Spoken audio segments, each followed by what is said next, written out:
요한계시록 특강 29번째 시간입니다. 계시록 14장 1절에서 5절까지 말씀드리도록 하겠습니다. 셋째 하늘에 있는 환난 후 휴거된 성도들이 되겠습니다.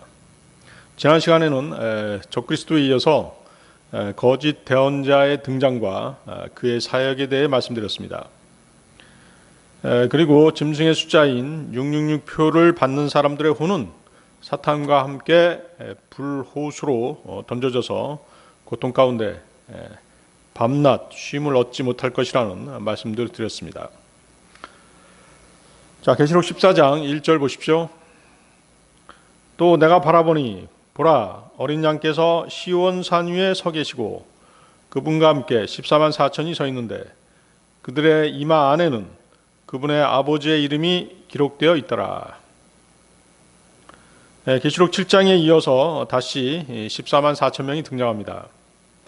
이들 14만 4천 명은 이스라엘 12지파에서 각 지파당 12,000명씩 선별된 자들로서 대환란 때에 왕국 복음을 전파하도록 그렇게 명령받은 사람들이라고 말씀드렸습니다. 자, 왕국 복음이 무엇이었습니까?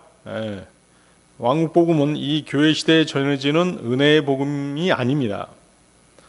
왕국 복음은 2000년 전 주님의 초림 때 전파되다가 유대인들이 자신들의 메시아를 거부한 후에 전파가 중단되었습니다. 그러나 대환란 중에 유대인 14만 4천 명을 통해서 다시 전파될 것입니다. 그 내용은 이스라엘의 다윗의 후손 중에서 메시아가 나와 온 세상을 다스리는 왕이 되시고 그분의 왕국이 이 땅에 세워진다는 바로 그 복음이 왕국 복음인 것입니다. 7장에서는 땅에 있던 14만 4천 명이 여기 14장에서는 하늘의 시온산 위에 서 있습니다. 그렇죠? 14장 1절의 그 시온산은 땅의 시온산이 아니라 하늘의 시온산이라는 점을 염두에 두시기 바랍니다. 이것은 이들이 그 사이에 휴거되었다는 것을 보여주는 것입니다. 이것이 바로 환난 후 휴거인 것이죠.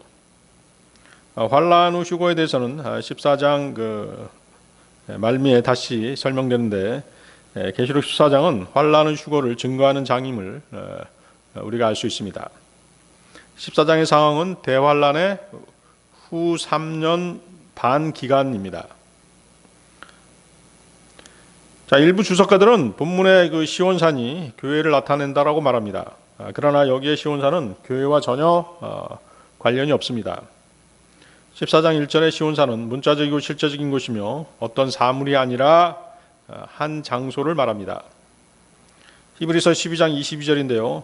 그러나 너희는 시온산과 살아계신 하나님의 도시 곧 하늘에 있는 예루살렘과 무수한 천사들의 무리와 하나님의 도시 또 하늘에 있는 예루살렘이라는 표현에서 보듯이 이 시온산은 땅 위에 있는 장소와는 아무 관련이 없다는 것이죠.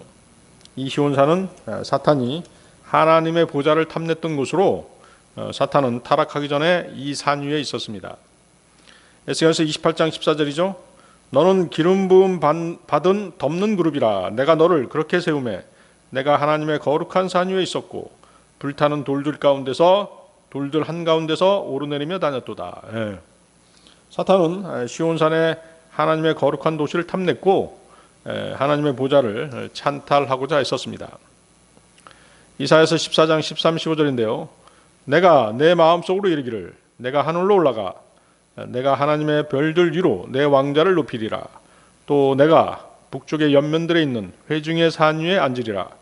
내가 구름들이 있는 높은 곳 위로 올라가 내가 지극히 높으신 이와 같이 되리라 하였도다. 그러나 너는 끌려가 지옥으로 곧 그 구덩이의 연면들로 내려가리로다. 땅의 시온산은 모형이었고 원형은 하나님의 거룩한 산인 셋째 하늘의 시온산입니다. 그곳은 우주 북편에 자리 잡고 있습니다. 시편 75편 6절인데요. 높이는 일은 동쪽에서나 서쪽에서나 남쪽에서 나오지 아니하며 높이는 일이 동쪽, 서쪽, 남쪽에서 나오지 않는다는 말씀은 하나님의 절대 권력, 절대 권세가 북쪽 하늘에 있음을 의미하는 것입니다. 시편 48편 2절인데요. 시온산은 아름답게 위치하여 온 땅의 기쁨이 되나니 곧 북쪽의 연면들에 있는 위대한 왕의 도시로다. 하늘의 시온산을 말씀하고 계시죠. 따라서 이 시온산은 지상에 있는 예루살렘이 있는 곳이 아니라 하나님에 계시는 하늘의 예루살렘이 있는 곳입니다. 자, 이 하늘의 예루살렘에 대해서 갈라디아서 4장 25, 26절에는 이런 말씀이 있습니다. 갈라디아서 4장 25절, 26절 한번 보시기 바랍니다. 갈라디아서 4장 25절, 26절. 하갈은 아라비아에 있는 시내산이요 지금 있는 예루살렘에 해당하는 곳으로 자기 아이들과 더불어 속박 중에 있느니라. 그러나 위에 있는 예루살렘은 자유로운 자니 곧 우리 모두의 어머니라. 자, 먼저 그 땅의 예루살렘이 나오죠. 땅의 예루살렘은 땅의 시온산에 있으며 자기 아이들과 더불어 속박 중에 있다라고 말씀하십니다. 하늘의 예루살렘은 주님이 계신 셋째 하늘로 성도들이 휴거될 장소입니다. 자, 이 구절은 율법과 은혜에 대한 비유의 말씀입니다. 하갈은 아브라함의 여종인 하갈, 그녀와 그녀 하갈 자신과 그의 아들 이스마엘을 가리킵니다. 하갈과 이스마엘이 노예 상태에 있었던 것처럼, 종의 상태에 있었던 것처럼 율법 아래에 있는 예루살렘, 즉 이스라엘도 율법의 속박 상태에 있다는 말씀인 것이죠. 땅의 시온산으로 상징된 율법으로는 참된 자유와 구원을 얻을 수 없는 것입니다. 오직 하늘의 시온산에서 오신 예수 그리스도를 믿는 믿음으로 구원받을 수 있고 참 자유를 얻을 수 있는 것입니다. 그리스도를 믿는 믿음을 통한 은혜와 자유의 약속, 그리고 율법의 속박 아래 있는 것과의 차이를 말씀하시는 그런 구절이 되겠습니다. 그래서 위에 있는 예루살렘은 하늘의 예루살렘, 즉 영적인 영역을 상징합니다. 구원받은 그리스도인들은 율법의 제약에 얽매이지 않고 대신 하늘의 예루살렘에 속한 영적 자유자라는 것입니다. 주님을 믿는 믿음이, 우리가 은혜로 얻은 믿음이 우리를 율법에서 해방시켜 주신 것이죠. 그리고 거기 우리 모두의 어머니라는 표현은 이 영적 자유의 약속이 하늘의 예루살렘에서 비롯되었다는 그런 말씀입니다.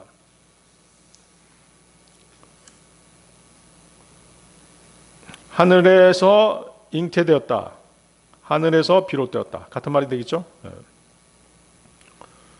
계시록 14장 1절을 다시 보십시오. 또 어린 양께서 시온산 위에 서 계시고, 우리는 예수 그리스도가 어린 양으로 묘사된 것을 봅니다. 또 그분과 함께 14만 4천이 서 있는데 그들의 이마 안에는 그분의 아버지의 이름이 기록되어 있더라. 어린 양이신 주 예수 그리스도의 하늘 아버지는 성호가 있으시다는 그런 비유의 말씀입니다. 그래서 성경을 보면 어린 양은 대문자 엘, 램이죠. 엘로 표시가 되고 하늘의 아버지 성부 하나님께서는 대문자 F로 시작이 됩니다. 자, 계시록 14장 2절 3절 보겠습니다. 내가 하늘로부터 나는 한 음성을 들었는데 그것은 많은 물들의 소리 같고 큰 천둥 소리와도 같더라. 또 내가 자기 하프로 연주하는 하프 타는 자들의 소리를 들었는데 그들이 왕자 앞과 내 짐승과 장로들 앞에서 새 노래 같은 것을 부르더라. 땅에서 구속받은 14만 4천 외에는 아무도 능히 그 노래를 배우지 못하더라. 자, 여기 많은 물들의 소리 같고 큰 천둥 소리와 같은 음성.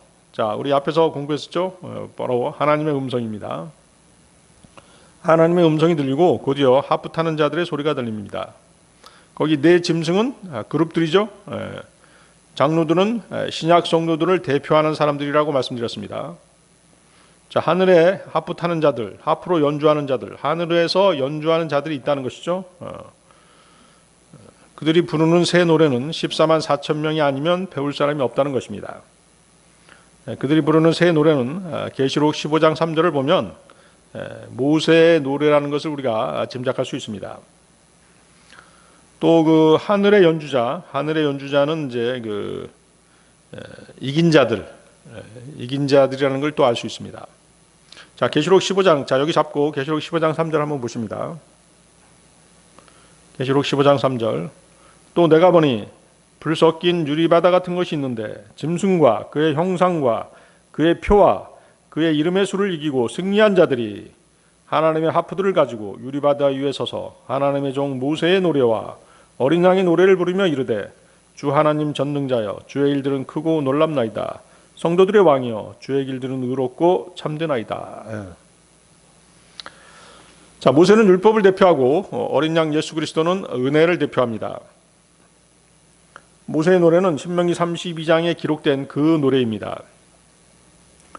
그래서 그들은 구약 모세의 율법과 관계가 있는 사람들인 것이죠. 따라서 그들은 유대인 환란 성도들입니다. 그들은 율법을 지키다가 왕국 복음을 듣고 주 예수 그리스도가 자신들의 메시아임을 깨닫게 되고 또 믿게 된 그런 사람들인 것이죠. 또한 그들은 어린 양의 노래를 부릅니다. 이 어린 양의 노래를 부르는 사람들은 환란 기간에 이긴 자들로서 적그리스도의 박해를 견디다가 순교한 이방인 환란 성도들인 것입니다. 계시록 12장 17절인데요. 용이 여자에게 진노하여 그녀의 시중에서 남은 자들 곧 하나님의 명령을 지키고 예수 그리스도의 증언을 가진 자들과 전쟁을 하려고 가니라. 하나님의 명령들을 지키고 예수 그리스도의 증언을 가진 자들. 또 계시록 14장 12절 여기에 성도들의 인내가 있나니 곧 여기에 하나님의 명령들과 예수님의 믿음을 지키는 자들이 있느니라. 하나님의 명령들과 예수님의 믿음을 지키는 자들이 있느니라. 자, 이 구절들에서 하나님의 명령들을 지키고 예수 그리스도의 증언을 가진 자들이라는 표현에서 보듯이 그들은 유대인인 것이죠. 유대인들은 율법을 지키다가 왕국 복음을 듣고 2000년 전에 오신 예수 그리스도 그분이 자신들의 메시아라는 것을 깨닫고 그분을 영접하게 되는 것입니다. 자, 계시록 14장 4절로 가겠습니다. 이들은 여자들과 더불어 자신을 더럽히지 않는 자들이니 그들은 처녀들이라. 이들은 어린 양께서 가시는 대로 그분을 따라가는 자들이며 사람들 가운데서 구속을 받아 하나님과 어린 양께 첫 열매가 된 자들이더라. 자, 이 선택돼서 모인 자들은 모두 처녀라고 말씀하시죠. 버진, 처녀, 동정 같은 말입니다. 동정으로서 여자로 더불어 더럽히지 않는 사람들이라고 말씀하십니다. 그들은 가톨릭 신부라든가 수도원에 있는 수도사들이 아닙니다. 이들은 거룩한 삶을 위해서 순교를 맹세했고 결혼을 하지 않았습니다. 하지만 그들은 주님의 몸된 교회, 즉 그리스도의 신부의 지체는 아닙니다. 성경에서 그리스도인들은 동정들, 버진스라고 표현되지 않습니다. 처녀들로 표현되지 않죠. 복수로 표현되지 않는 것이죠. 그리스도인들을 뜻하는 그리스도의 몸인 교회는 한 순결한 처녀, chaste virgin 해가지고 단수로 표현되는 것이죠. 고린도후서 11장 2절인데요. 내가 하나님께 속한 질투로 너희에 대하여 질투하노니 이는 내가 너희를 순결한 한 처녀로 그리스도께 드리기 위해 한 남편에게 너희를 정원시켰기 때문이라. 자, 14만 4천 명은 처녀들, 동정들로 버진스, 복수로 표기가 됩니다. 자, 이 단복수의 차이가 교회 시대와 환란 시대를 구분하는 차이가 되는 것입니다. 은혜로 구원을 받았느냐 아니면 믿음을 가지고 끝까지 견디어서 구원 받았느냐의 차이인 것이죠. 마태복음 25장 1절인데요. 그때 하늘의 왕국은 마치 자기 등불을 가지고 신랑을 맞으러 나아간 열 처녀와 같으리라. 자, 여기 이제 마태복음 25장 1절 한번 보십시오. 여기 열 처녀가 나오죠. 처녀들, 버진스, 복수입니다. 자, 이 구절은 이제 하늘의 왕국이 열 처녀 같은 모습임을 뜻하는데, 하늘의 왕국에 들어가는 이제 조건이 그렇다는 것이죠.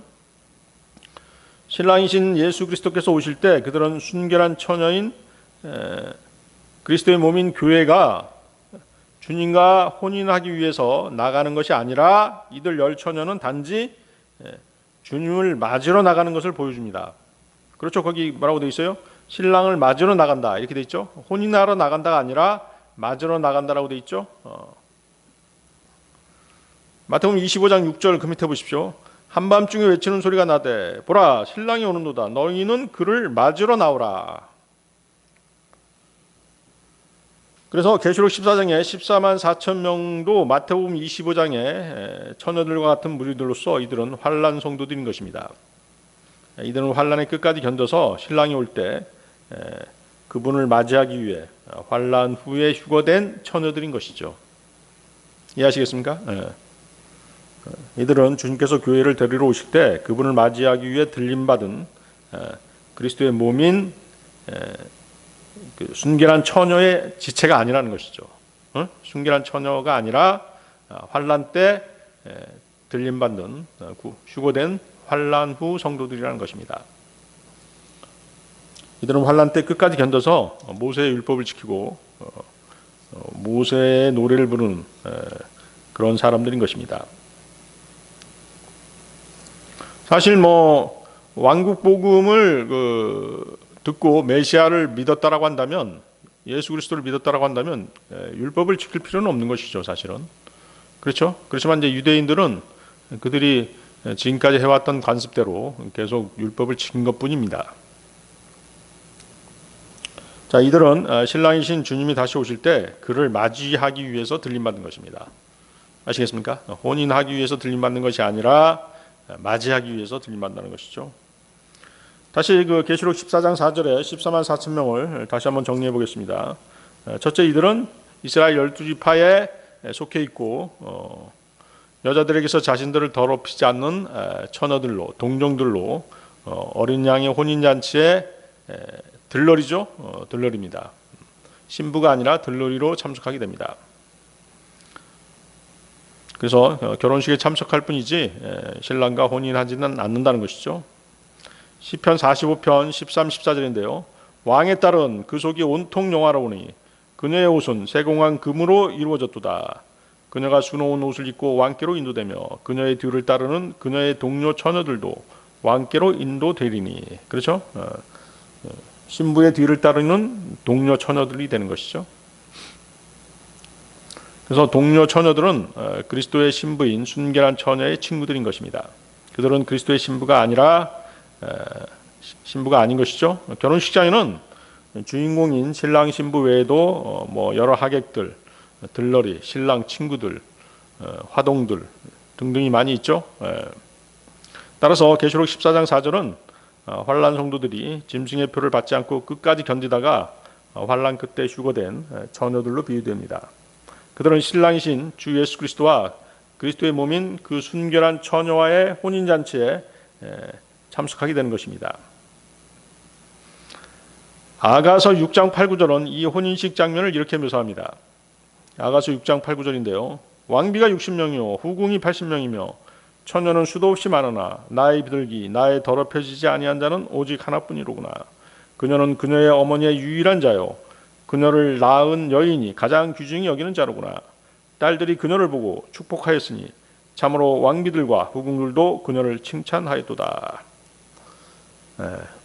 결혼식장의 주인공은 신부죠. 그렇습니다. 신랑이 가장 귀중히 여기는 한 사람은 그리스도의 신부인 교회인 것입니다. 자, 두 번째, 이들 14만 4천 명은 어린 양 예수님께서 가시는 대로 그분을 따르는 자들입니다. 세 번째, 이들 14만 4천 명은 대환란에서 구속받은 주님의 첫 열매가 되는 사람들입니다. 사실 첫 열매는 주 예수 그리스도십니다. 주 예수님은 죽은 자들로부터 살아나셔서 잠든 자들의 첫 열매가 되셨다라고 그렇게 말씀하십니다. 고린도전서 15장 23절이죠. 그러나 각 사람이 자기 차례대로 되리니 먼저는 첫 열매인 그리스도요 그 다음은 그리스도께서 오실 때 그분께 속한 사람들이라. 그리스도인들은 성령의 첫 열매입니다. 그리스도인들은 주님의 창조물의 첫 열매 종류인 것이죠. 로마서 8장 23절인데요. 그들뿐 아니라 우리 자신 곧 성령의 첫 열매를 소유한 우리까지도 속으로 신음하며 양자 삼으심 즉 우리 몸의 구속을 기다림은 성령의 첫 열매. 자, 사실 우리는 이런 사실들을 통해서 환난 성도들이 끝까지 견디었고 짐승의 표를 받지 않음으로써 사탄을 이겼고 예수 그리스도를 그들의 구주로 믿어서 구원받다는 사실을 알게 됩니다. 그러면 이들 환난 성도들이 끝까지 견뎌야 되는 이유가 무엇일까요? 자, 여러분들 그것에 대해서 생각해 보신 적 있으신가요? 그렇죠. 그들은 이제 은혜 시대에서 구원받을 기회를 놓쳤기 때문이기도 하죠. 그렇지만 더 큰 이유는 은혜 시대처럼 그들은 그리스도의 할례, 영적 할례를 받지 않았기 때문입니다. 그래서 끝까지 견뎌야 되는 것이죠. 자, 그리스도의 할례에 대해서는 골로새서 2장 11절에 나오죠.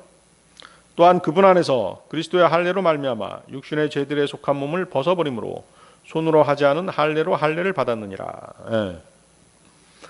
영적 할례, 그리스도의 할례입니다. 자, 골로새서 2장 11절은 어떤 사람이 구원받을 때 성령님께서 그 사람에게 행하시는 영적인 할례인데요. 이 영적 할례는 죄의 몸에 붙어있던 혼을 성령님께서 떼어내시는 것이죠. 그래서 이 죄된 몸에서 혼을 분리시키는 작업, 이것이 바로 이제 영적 할례, 그리스도 할례가 되는 것입니다. 눈에 보이지 않는 성령님의 역사인 것이죠. 히브리서 4장 12절인데요. 하나님의 말씀은 살아있고 권능이 있으며 양날 달린 어떤 검보다도 예리하여 혼과 영과 및 관절과 고수를 찔러 둘로 나누기까지 하고 또 마음의 생각과 의도를 분별하는 분이시니. 그렇죠? 혼과 영과 및 관절과 고수를 찔러 둘로 나누기까지 하신다라고 말씀하시죠. 그래서 구원받지 않은 사람은 혼과 몸이 붙어 있는 것이죠. 그래서 육신이 짓는 몸이 짓는 모든 죄를 혼이 담당하게 되는 것입니다. 그렇지만 구원받은 후에는 하나님께서 죄된 몸에서 혼을 분리시키는 것입니다. 그래서 구원받은 이후의 죄에 대해서 심판을 받지 않는 것이죠. 히브리서 4장 12절입니다. 하나님의 말씀은 히브리서 4장 12절 읽었죠? 자, 그래서 환난 성도들은 환난 끝에 들림받아서 신랑을 맞이하는 것입니다. 환난 성도들 가운데는 구원을 잃어버릴 수도 있는데 그 이유는 끝까지 견디지 못했기 때문입니다. 끝까지 견뎌야 구원을 받는다라고 주님께서 말씀하셨죠. 끝까지 견디는 자는 구원을 받으리라. 환난 성도들을 향한 말씀이었거든요. 마태복음 25장에서 그 혼인잔치에 참석하지 못한 어리석은 5 처녀들이 바로 그들입니다. 10 처녀 중에 5 처녀는 혼인식장에 들어갔고 들림받은 것이죠. 나머지 5 처녀는 들림받지 못했어요. 혼인식장에 들어가지 못한 것이죠. 마태복음 25장 다시 보십시오. 6절에서 12절입니다. 마태복음 25장 6절에서 12절. 한밤중에 외치는 소리가 나되 보라 신랑이 오는도다. 너희는 그를 맞으러 나오라 하니라. 이에 그 처녀들이 다 일어나 자기 등불을 손질할 때 어리석은 자들이 지혜로운 자들에게 이르되 우리의 등불이 꺼졌으니 우리에게 너희 기름을 나누어 달라 하거늘 지혜로운 자들이 응답하여 이르되 그리할 수 없노라. 우리와 너희가 함께 쓰기에 부족할까 염려하노니 너희는 차라리 파는 자들에게 가서 너희를 위해 사라 하매 그들이 살아간 사이에 신랑이 오므로 준비된 자들은 그와 함께 혼인잔치에 들어가고 문이 닫히니라. 그 뒤에 다른 처녀들도 와서 이르되 주여 주여 우리에게 열어주소서 하니 그가 응답하여 이르되 진실로 내가 너희에게 이르노니 내가 너희를 알지 못하노라 하였느니라. 내가 너희를 알지 못하노라 하였느니라. 그렇죠? 14만 4천 명의 환난 성도들은 모두 이스라엘 12지파의 이스라엘 사람들이고 이들은 하나님의 인으로 표시받고 환난을 통과하며 환난 끝에 들림받아서 하늘의 시온산인 하늘의 에루살렘으로 휴거되는 것입니다. 계시록 14장 5절로 가겠습니다. 그들의 입에서는 교활함을 찾을 수 없었으니 그들은 하나님의 왕자 앞에서 잘못이 없도다. 예. 자, 14만 4천 명의 입에서 교활함을 찾을 수 없다라고 말씀하십니다. 입에 교활함이 없다는 것은 마음이 정결하다는 뜻이죠. 그렇습니다. 사람은 항상 마음에 가득한 것을 입으로 내뱉기 때문에 그렇게 말씀하시는 것입니다. 누가복음 6장 45절인데요. 선한 사람은 자기 마음의 선한 보고에서 선한 것을 내고 악한 사람은 자기 마음의 악한 보고에서 악한 것을 내나니 그의 입은 마음에 가득한 것을 말하느니라. 그렇죠? 선한 것이 가득 차 있으면 선한 것을 내뱉고 악한 것이 가득 차 있으면 악한 것을 내뱉는 것입니다. 그렇죠? 습관적으로 욕하는 사람들 있죠? 그의 마음이 악하기 때문에 욕으로 가득 차 있기 때문에 계속 욕을 내뱉는 것입니다. 자, 그들 14만 4천 명은 마음이 정결했기 때문에 또 하나님의 왕자 앞에 설 수 있었던 것이죠. 마태복음 5장 8절인데요. 마음이 순수한 자들은 복이 있나니 그들이 하나님을 볼 것이기 때문이요. 그렇습니다. 그 마음의 정결함은 예수 그리스도의 증언, 즉 왕국 복음을 전하면서 그렇게 된 것입니다. 그들은 어느 사이 주 예수님의 성품을 닮아 있었던 것이죠. 베드로전서 2장 22절인데요. 그분께서는 죄를 짓지 아니하시고 입에 교활함도 없으시며, 그렇죠? 주 예수 그리스도의 성품입니다. 대환란 때 정련되고 구원받은 남은 자들인 유대인 성도들은 불법을 행하지 아니하는 정결한 자들인 것이죠. 스파냐 3장 13절입니다. 이스라엘의 남은 자들이 불법을 행하지 아니하고 거짓을 말하지 아니할 것이요 그들의 입에서는 속이는 혀를 찾지 못하리라. 그들이 먹고 누울지라도 아무도 그들을 두렵게 하지 못하리라. 자, 유대인의 남은 자들과는 다르게 그리스도인들의 혼은 성령님의 영적 할례로 죄된 몸과 분리되었고 예수 그리스도의 피로 정결케 되었으며 성령님에 의해 보호받고 있는 중입니다. 언제까지요? 주님 오실 때까지 보호받고 그 뒤에 성령님께서는 우리를 그리스도 앞으로 인도하시는 것이죠. 주님의 공중재림 때 그렇게 되는 것이죠. 주님의 공중재림 때 그리스도인들이 휴거되면 그때 모든 것이 완성되는데 주님과 같은 형상, 주님과 같은 모습으로 변화되는 것입니다. 그 점이 이제 환난 전 휴거된 그리스도인들과 환난 후 휴거된 성도들과의 차이점이죠. 데살로니가전서 5장 23절입니다. 평강의 바로 그 하나님께서 너희를 온전하게 거룩히 구별하시기를 원하노라. 내가 하나님께 기도하여 너희 온 영과 혼과 몸을 우리 주 예수 그리스도께서 오실 때까지 흠없이 보존해 주시기를 구하노라. 빌립보서 3장 21절. 그분께서는 모든 것을 자기에게 복종시킬 때 사용하는 능력을 발휘하사 우리의 천한 몸을 변화시켜 자신의 영광스러운 몸과 같게 만드시리라. 우리의 천한 몸을 변화시켜 자신의 영광스러운 몸과 같게 만드시리라. 아멘. 자, 오늘 여기까지 하겠습니다.